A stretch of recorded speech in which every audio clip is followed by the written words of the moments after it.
Kalau analisis saya selalu mengatakan bahwa dari awal saya selalu bilang bahwa perbuatan yang dilakukan oleh Nikita Mirzani ini adalah perbuatan yang disepakati oleh Reza Gledis.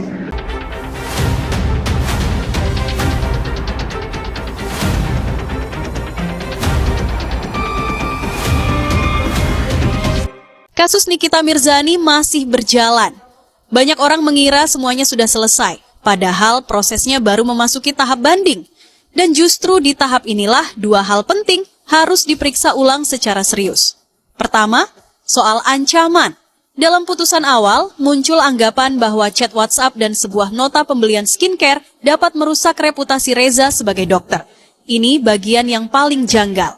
Sebuah nota produk dokumen biasa yang biasanya hanya diselipkan dalam kantong belanja, dianggap bisa menghancurkan kredibilitas profesional seseorang.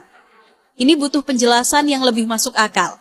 Apakah benar satu lembar nota bisa menjadi alat untuk menjatuhkan seseorang? Logika seperti ini harus diuji ulang, karena jika dibiarkan, standar penilaiannya bisa menjadi kacau. Kedua, soal paksaan. Putusan menyebut ada unsur paksaan, tetapi bentuk paksaan itu sendiri tidak diuraikan dengan jelas. Ketika sesuatu yang sifatnya serba perasaan dijadikan dasar tanpa penjelasan yang konkret, keputusan akhirnya bisa menjadi tidak objektif. Di luar itu, ada masalah besar lain. Rekaman percakapan yang diduga dibuat secara diam-diam dan sempat beredar sebelum diuji dalam proses resmi. Ketika rekaman seperti ini sudah terlanjur tersebar, opini publik langsung bergerak liar dan bisa mempengaruhi cara orang melihat kasus ini. Padahal, sebuah rekaman yang belum diperiksa secara resmi tidak seharusnya menjadi dasar membentuk persepsi. Inilah alasan kenapa banding bukan langkah emosional, tapi langkah penting untuk membersihkan bagian-bagian yang tidak jelas dari putusan awal. Dua poin tadi, nota skincare yang dianggap ancaman dan paksaan yang tidak dijelaskan bentuknya, memang harus diuji ulang dengan lebih teliti. Sementara itu, Reza Gledis terlihat terus tampil sebagai pihak yang merasa paling dirugikan, tapi justru dari narasinya banyak hal yang tidak jelas. Karena itu, proses banding harus menjadi tempat untuk memilah mana fakta, mana asumsi. Keadilan tidak butuh dramatisasi, keadilan hanya butuh kejelasan. Dan kejelasan itulah yang sedang dicari Nikita di tahap banding ini, agar yang menang bukan narasi, bukan sensasi, tapi fakta yang benar-benar terang. Bagaimana menurut Anda? Ketika pengadilan tingkat pertama memutus atau memvonis bahwa Nikita Mirzani adalah misalkan dia bersalah, ya, telah melanggar dalam dugaan pasal 269 ya, karena TPPU-nya kan tidak terbukti. Maka di sini Nikita Mirzani punya hak, seperti yang sekarang mungkin sudah kita lihat bahwa dia telah banding ya, dia keberatan terhadap putusan vonis daripada majelis hakim. Itu kan hak dia, karena hak hukum banding itu jelas di dalam KUHP, diatur di dalam pasal 233 dan sampai pasal 234. Itu hak gitu.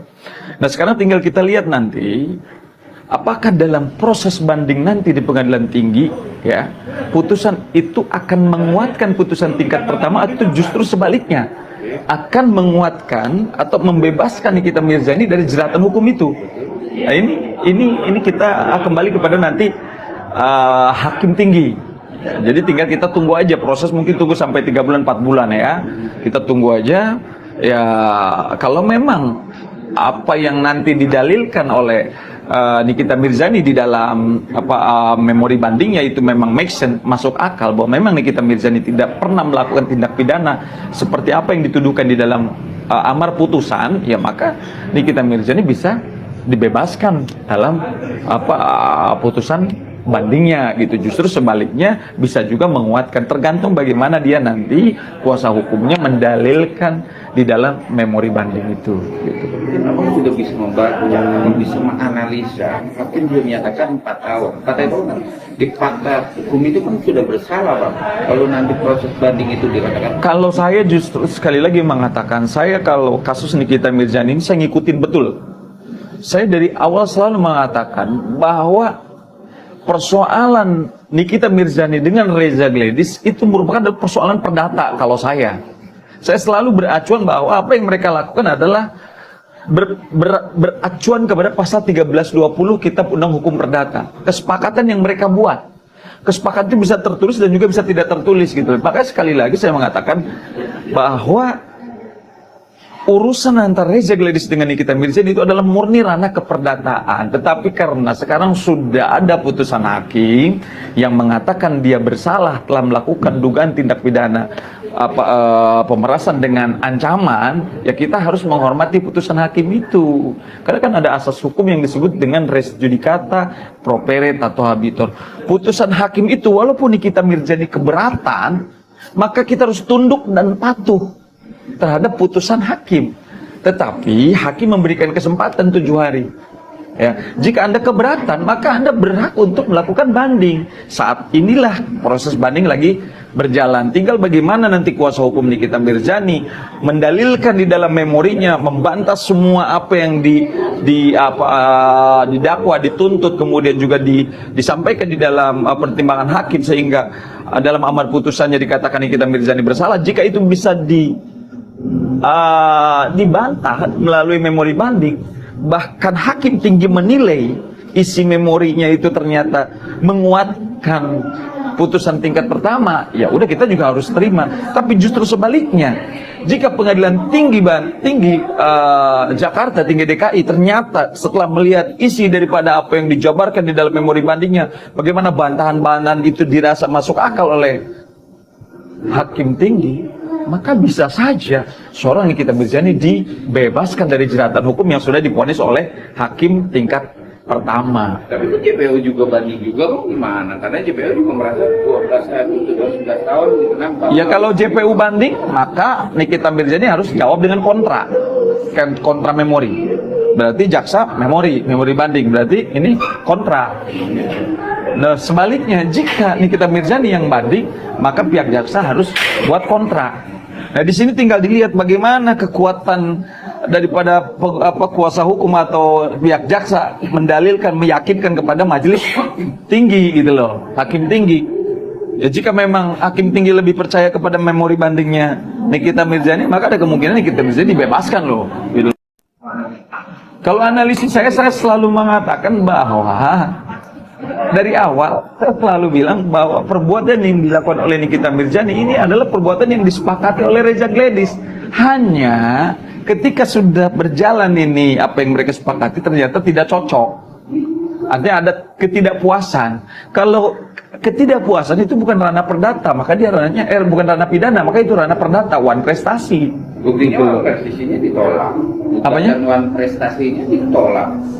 Atau belum ditolak, gugatan perdata masih berjalan. Hanya kemarin mediasi yang dilakukan oleh para pihak itu ditolak oleh pihak tergugat, oleh pihak Reza Gladys, karena mereka merasa kamu dulu sudah mengajukan gugatan perdata dan kamu cabut, kok sekarang mengajukan lagi.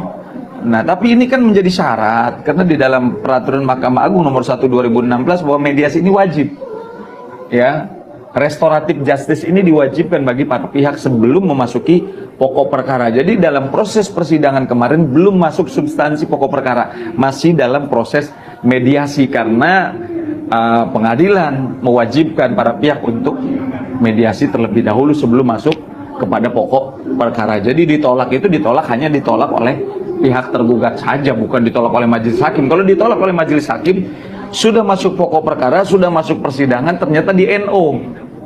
Kalau di NO berarti tidak diterima lah gugatannya, gitu. Jadi bukan di NO, tetapi ini tolak oleh kuasa hukumnya Reza Gladys. Bang, ini kan proses lagi banding. Kita kan dalam proses tahanan rutan Salemba, rutan Pondok Bambu. Yeah. Dengan proses yang kemarin viral, abang juga pasti melihat memakai sebuah handphone untuk tiktokan sama salah satu dokter Oki.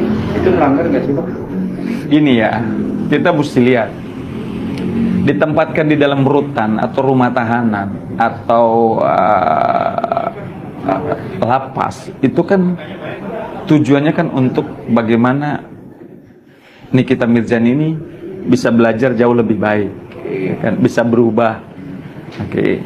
Nah, kalau dia menggunakan media sosial, selama penggunaan media sosialnya untuk hal yang positif dan itu diketahui oleh pihak rutan atau pihak lapas, itu kan sah-sah saja. Kecuali, mohon maaf, dia di lapas menggunakan media sosial untuk hal yang tidak baik, misalkan untuk peredaran narkoba, ya kan? Itu baru bertentangan dengan norma. Tetapi selama apa yang dilakukan oleh Nikita Mirzani ini menurut saya menggunakan media sosial untuk hal yang positif dan itu tidak melanggar norma yang ada, maka sah-sah saja menurut hukum. Bahkan saya melihat statement kemarin, saya baca statementnya Pak Agus sebagai menteri ya yang membawahi lapas lah ya nggak terima juga dengan perilaku yang dilakukan oleh Fitri FS gitu loh. Kok dia menyebar hoax, fitnah, bla bla bla bla, kan jangan membuat gaduh gitu loh. Toh di lapas ini kan sudah ada aturan mainnya, ada fasilitas yang boleh dipakai oleh mereka para narapidana. Mereka manusia kok, mereka hidup kok. Mereka biasanya di dalam rutan itu kan mereka justru diberdayakan. Kadang-kadang ada nyanyi juga, penyanyi nyanyi, disediain panggung. Dia yang skillnya apa, bikin gitar, viola, atau dia punya keahlian apa, menjahit. Itu sah-sah saja selama saya katakan itu hal yang positif. Walaupun menguntungkan satu sama lain. Ya, selama itu hal yang positif, nggak apa-apa gitu loh. Karena kan ini bicara produk baru, karena dia diindikasi menjualkan produk salah satu dokter, itu juga nggak ada masalah. Iya, makanya saya katakan sekali lagi, ini sepengetahuan dari pengawas atau pejabat rutan enggak. Kalau selama ini diketahui atau dapat izin dari karutan atau kepala lapas, itu sah-sah saja menurut hukum gitu. Kecuali dia diam-diam. Nah, ini kan lain cerita gitu. Karena apa? Ini kan berada di lapas ini kan dalam pantauan gitu loh. Bagaimana tahanan ini, narapidana ini supaya pribadinya jauh lebih baik, jauh lebih mandiri, sehingga dia tidak mengulangi perbuatan apa yang pernah dilakukan gitu loh.